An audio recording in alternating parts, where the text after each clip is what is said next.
বর্তমানে আমরা মুসলিমদের এটা অনুধাবন করতে হবে যে এই 5টি দেশ বিজয়ী এবং তাদের দ্বারা প্রতিষ্ঠিত একটি নতুন বিশ্ব ব্যবস্থায় আমরা বাস করছি। অনেকে হয়তো বলবেন যে পৃথিবীতে 195টি দেশ বা জাতিরাষ্ট্র স্বাধীনতা পেয়েছে, আর এই স্বাধীনতা আমরা অর্জন করেছি, আর এই প্রত্যেকটি জাতিরাষ্ট্র হলো সার্বভৌম রাষ্ট্র। কিন্তু বাস্তবতা হলো জাতিসংঘের নিরাপত্তা পরিষদের এই 5টি স্থায়ী সদস্য দেশ ব্যতীত বাকি 190টি দেশ এবং তাদের স্বাধীনতা সার্বভৌমত্ব শুধুমাত্র কিছু নাম। গোটা পৃথিবীর শাসক মূলত দ্বিতীয় বিশ্বযুদ্ধের বিজয়ী এই 5টি দেশ। কিছু নীতির উপর প্রতিষ্ঠিত একটি আন্তর্জাতিক ব্যবস্থা রয়েছে যার উপর ভিত্তি করে তারা গোটা পৃথিবীকে শাসন করছে।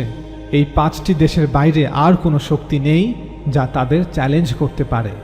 মুসলমানরাও এমন কোনো সক্ষমতা অর্জন করতে পারেনি যা তাদের চ্যালেঞ্জ করতে পারে।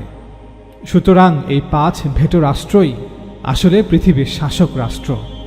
দ্বিতীয় বিশ্বযুদ্ধের পর 1947 সাল থেকেই এই ভেটো রাষ্ট্রগুলো প্রকাশ্যভাবে দুটি ভিন্ন ভিন্ন দলে বিভক্ত হয়ে আছে। একদিকে যুক্তরাষ্ট্র, যুক্তরাজ্য এবং ফ্রান্স, আর অন্যদিকে রাশিয়া এবং চীন।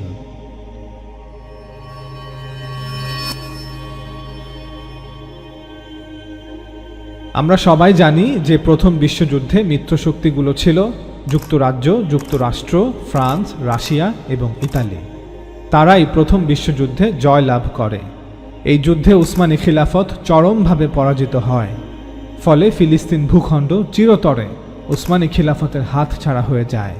পরবর্তীতে ব্রিটেন ইউরোপিয়ান ইহুদিদের ফিলিস্তিনে স্থায়ীভাবে বসবাসের অনুমতি দেয়। এভাবেই ব্রিটেন কর্তৃক বর্তমান ইসরায়েল রাষ্ট্রের বীজ বপন করা হয়। এ বিষয়ে এই ভিডিওটিতে বিস্তারিতভাবে আলোচনা করা হয়েছে, লিংক নিচে দেয়া থাকবে। প্রথম বিশ্বযুদ্ধে মিত্রশক্তিগুলো জয়লাভের পর 1920 সালের জানুয়ারি মাসে লিগ অফ নেশনস সৃষ্টি করে। লিগ অফ নেশনস সৃষ্টির পেছনে এই বিজয়ী শক্তিগুলোর প্রধান উদ্দেশ্য ছিল পৃথিবীতে বৈশ্বিক শান্তি রক্ষা করা, অন্তত পশ্চিমা বিশ্বে শান্তি শৃঙ্খলা বজায় রাখা, অর্থাৎ একটি সম্মিলিত নিরাপত্তা ব্যবস্থার মাধ্যমে যে কোনো ধরনের যুদ্ধকে এড়ানো এবং সমঝোতা ও সালিশের মাধ্যমে আন্তর্জাতিক দ্বন্দ্বের নিরসন করা, পাশাপাশি পুরো পৃথিবীর উপর মিত্রশক্তিগুলোর রাজনৈতিক প্রভাবকে বজায় রাখা। ইউরোপিয়ান পশ্চিমা মিত্রশক্তিগুলো বুঝতে পেরেছিল যে রাজ্য আর সাম্রাজ্য প্রতিষ্ঠার জামানা ধীরে ধীরে শেষ হয়ে আসছে। এখন যেভাবে তারা সুদূর ইউরোপ থেকে ভারতীয় উপমহাদেশ সহ গোটা আফ্রিকা এবং এশিয়ার বিভিন্ন অঞ্চলগুলো সরাসরি শাসন করছে, গত 200 বছরে যেভাবে পৃথিবীর বিভিন্ন ভূখণ্ডে ঔপনিবেশিক শাসন ব্যবস্থা প্রতিষ্ঠা করেছে, বদলে যাওয়া পৃথিবী হয়তো তাদেরকে আর এই সুযোগ দিবে না। তাই এমন একটি বৈশ্বিক ব্যবস্থা তৈরি করা প্রয়োজন যাতে এই পরিবর্তিত ভূ রাজনৈতিক পরিস্থিতিতে এবং 20 শতাব্দীর এই নতুন নতুন ধারণার যুগেও মিত্রশক্তিগুলো তাদের আধিপত্য বজায় রাখতে পারে, বা কম পক্ষে আধিপত্য বজায় রাখার ন্যূনতম সুযোগ বাকি থাকে। বদলে যাওয়া পৃথিবীতে এই নতুন ধারণাগুলো কি? ধীরে ধীরে বিশ্ব এই ধারণার দিকে এগিয়ে যাচ্ছিল যে আগ্রাসী যুদ্ধ বা অন্য ভূখণ্ডে আক্রমণ আন্তর্জাতিক আইনের পরিপন্থী হওয়া উচিত, এবং সেই ভূখণ্ড জোর করে দখলে রাখাও আন্তর্জাতিক আইনের পরিপন্থী হওয়া উচিত। এই ধারণার ফলেই 1928 সালে কেলগ-ব্রায়ান্ট প্যাক্ট বা কেলগ-ব্রায়ান্ট চুক্তি স্বাক্ষরিত হয়। পরবর্তীতে কেলগ-ব্রায়ান্ট চুক্তির অনুরূপ বিধানগুলিকে জাতিসংঘের চার্টার বা সনদের অন্তর্ভুক্ত করা হয়, অর্থাৎ এই চুক্তির বিধানগুলোকে আন্তর্জাতিক আইন হিসেবে স্বীকৃতি দেয়া হয়, যেখানে মেনে নেওয়া হয় যে আগ্রাসী যুদ্ধের মাধ্যমে কোনো অঞ্চলে কারো বিজয় বৈধ হতে পারে না। কেলগ-ব্রায়ান্ট চুক্তি এবং জাতিসংঘের চার্টারে বলা হচ্ছে যে আগ্রাসী যুদ্ধের মাধ্যমে কোনো অঞ্চলে কারো বিজয় কখনোই বৈধ হবে না।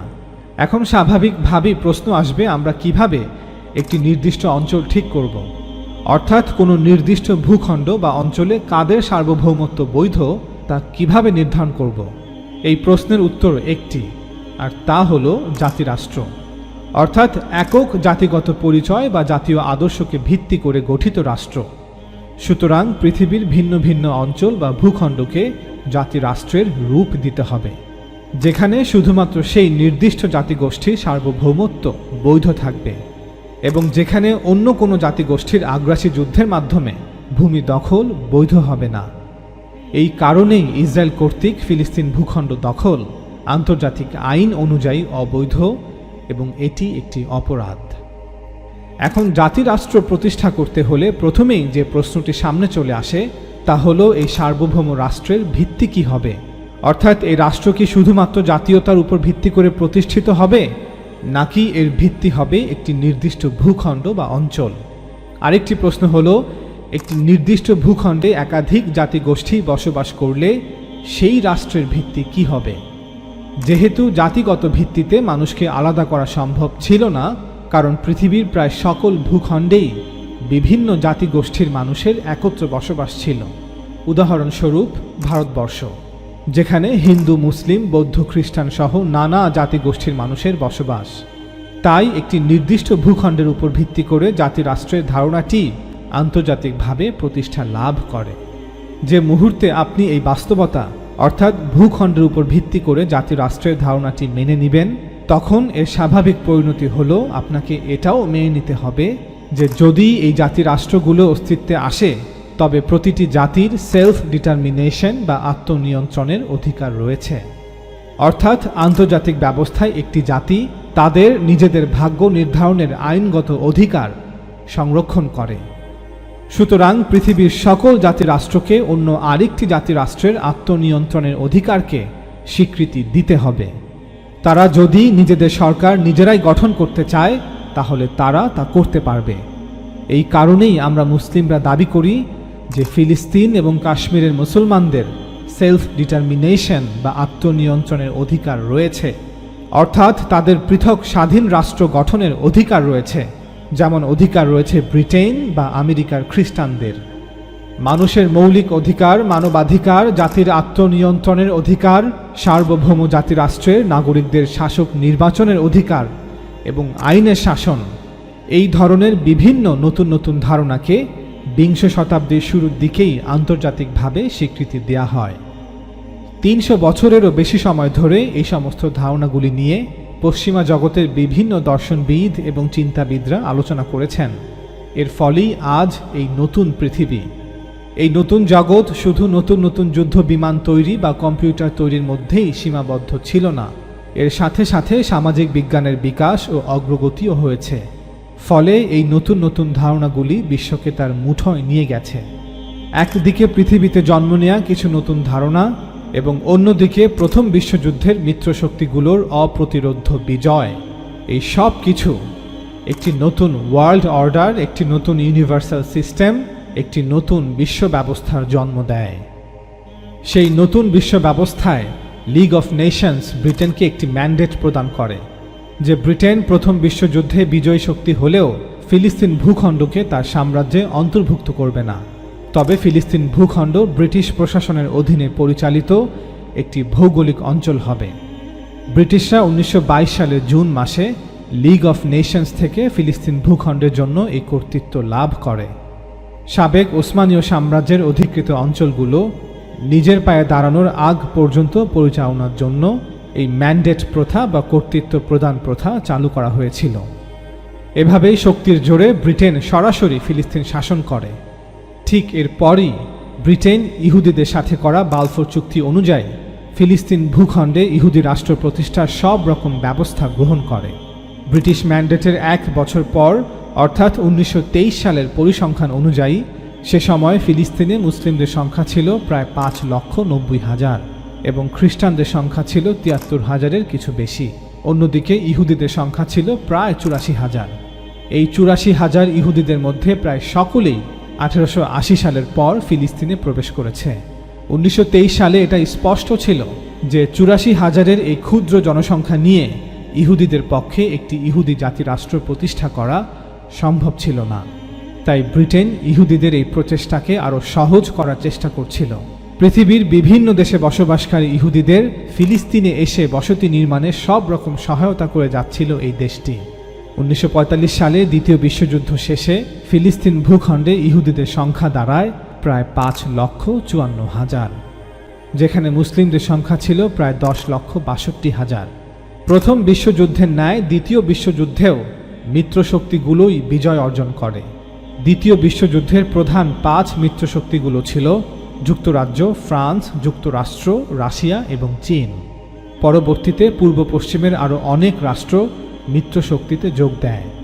এই বিশাল বিজয়ের পর প্রধান ৫ মিত্রশক্তি লিগ অফ নেশনসকে বিলুপ্ত করে এর স্থানে ইউনাইটেড নেশনস বা জাতিসংঘ প্রতিষ্ঠা করে।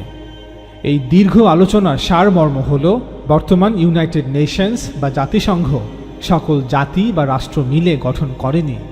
সকল দেশের সাথে সমানভাবে এই আন্তর্জাতিক নীতিগুলোর বিষয়ে আলোচনাও করা হয়নি।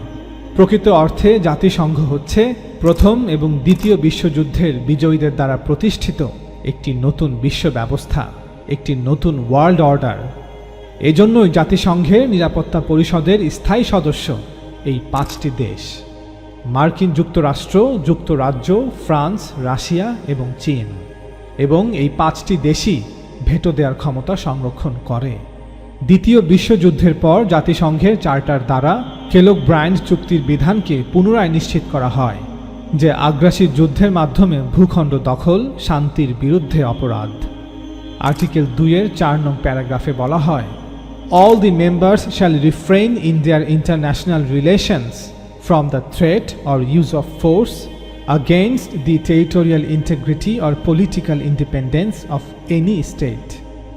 জাতিসংঘের সকল সদস্য তাদের আন্তর্জাতিক সম্পর্কের ক্ষেত্রে কোনো রাষ্ট্রের আঞ্চলিক অখণ্ডতা বা রাজনৈতিক স্বাধীনতার বিরুদ্ধে হুমকি বা শক্তির ব্যবহার থেকে বিরত থাকবে।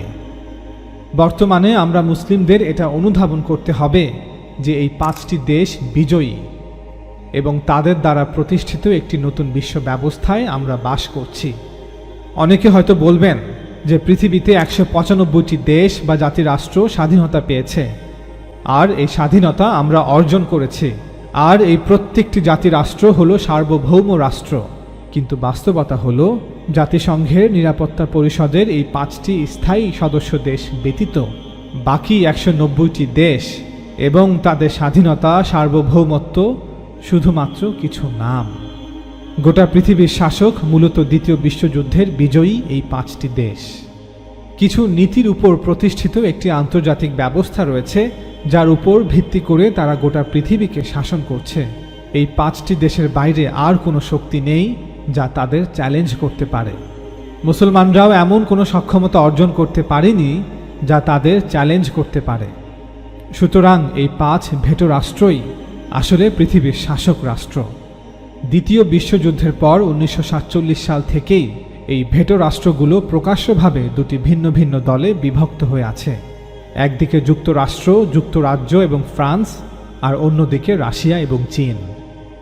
দ্বিতীয় বিশ্বযুদ্ধ শেষে ফিলিস্তিন ভূখণ্ডে ব্রিটিশ ম্যান্ডেট শেষ হওয়ার পর জাতিসংঘ ১৯৪৭ সালে আরব ও ইহুদি রাষ্ট্র গঠন করার সুপারিশ করে এবং একই সাথে জেরুজালেম শহরের জন্য জাতিসংঘের নিয়ন্ত্রণে বিশেষ আন্তর্জাতিক শাসন চালুর সুপারিশও করা হয়।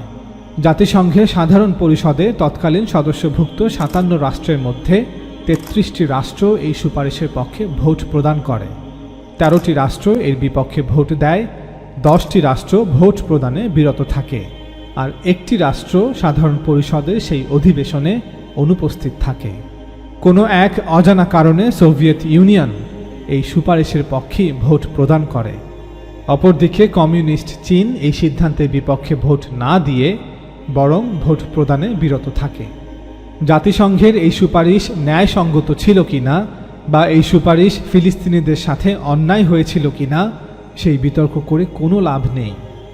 আমরা মুসলমানদের প্রথমে মৌলিক বিষয়টি অনুধাবন করতে হবে যে ফিলিস্তিন ভূখণ্ড বিভক্ত করার সম্পূর্ণ সিদ্ধান্তটি প্রথম এবং দ্বিতীয় বিশ্বযুদ্ধের বিজয়ীদের দ্বারা নেওয়া হয়েছিল এবং এই সিদ্ধান্ত নেওয়া হয়েছিল তাদের দ্বারা ডিজাইন করা একটি ব্যবস্থার মধ্য দিয়ে। তাই আমরা পরাজিতরা যতক্ষণ না সেই অবস্থার পরিপূর্ণ পরিবর্তন করতে পারব যেই অবস্থার ভিত্তিতে এই বিজয়ীরা তাদের বিজয় অর্জন করেছিল, ততক্ষণ পর্যন্ত আমরা মুসলিমরা ফিলিস্তিন বিষয়ে জাতিসংঘের নেয়া এই সিদ্ধান্তের বিষয়ে কিছুই করতে পারব না এবং আমরা আমাদের সিদ্ধান্ত অন্যের উপর চাপিয়ে দিতেও পারব না। এখন আপনি যতই লড়াই করুন, যতই পাথর নিক্ষেপ করুন, যতই ইন্তিফাদা শুরু করুন, অথবা বিভিন্ন মুসলিম রাষ্ট্রের সমন্বয়ে যত বড় ওআইসি গঠন করুন, আপনি এই অবস্থার পরিবর্তন করতে পারবেন না। এটাই বাস্তবতা। তবে যেদিন এই অবস্থাকে উল্টে দিতে পারবো, সেদিন সব কিছুই আমাদের অনুকূলে থাকবে ইনশাআল্লাহ। জাতিসংঘের নেওয়া সুপারিশকে মেনে 1948 সালে ইসরায়েল রাষ্ট্র ঠিকই অস্তিত্বে আসলো। আর 1 বছর পর 1949 সালে ইসরায়েল জাতিসংঘের সদস্য পদ লাভ করল। কিন্তু আমরা মুসলিমরা সেই সিদ্ধান্তের বিরোধিতা করে কিছুই অর্জন করতে পারিনি, বরং যা ছিল তাও হারিয়েছি। 1967 সালের 6 দিনের যুদ্ধে ইসরায়েলি বাহিনী মিশরের কাছ থেকে গাজা ভূখণ্ড, জর্ডানের কাছ থেকে পশ্চিম তীর ও পূর্ব জেরুজালেম এবং সিরিয়ার কাছ থেকে গোলান মালভূমি ছিনিয়ে নেয়। এখন অবধি এই অঞ্চলগুলো ইসরায়েলি বাহিনীর নিয়ন্ত্রণে আছে, প্রত্যক্ষভাবে অথবা পরোক্ষভাবে।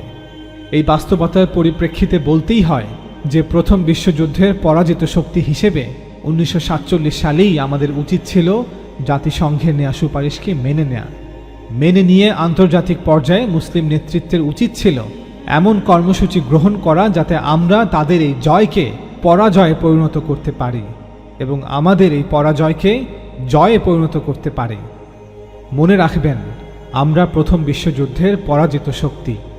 আমাদের জন্য উচিত ছিল তুলনামূলকভাবে বেশি কৌশলী হওয়া, কিন্তু আমরা কি করলাম? আমাদের অবস্থা এমন যে পাথরই তোমার কাছে আছে তা ছুঁড়ে মারো। এর ফলস্বরূপ আমাদের কাছে যা ছিল তাও হারিয়েছে, যা আছে তাও হারাচ্ছি।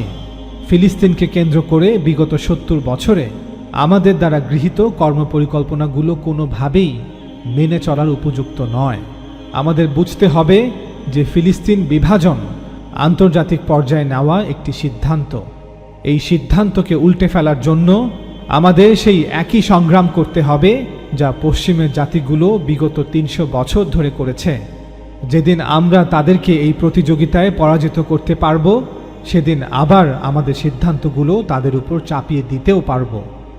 আশা করি আমরা মুসলিমরা সততার সাথে এবং বাস্তবসম্মতভাবে উপরে বর্ণিত বিষয়গুলোকে পর্যালোচনা করব। তবেই উপযুক্ত সময় আসার আগ পর্যন্ত যতটুকু আছে তা রক্ষা করতে পারব।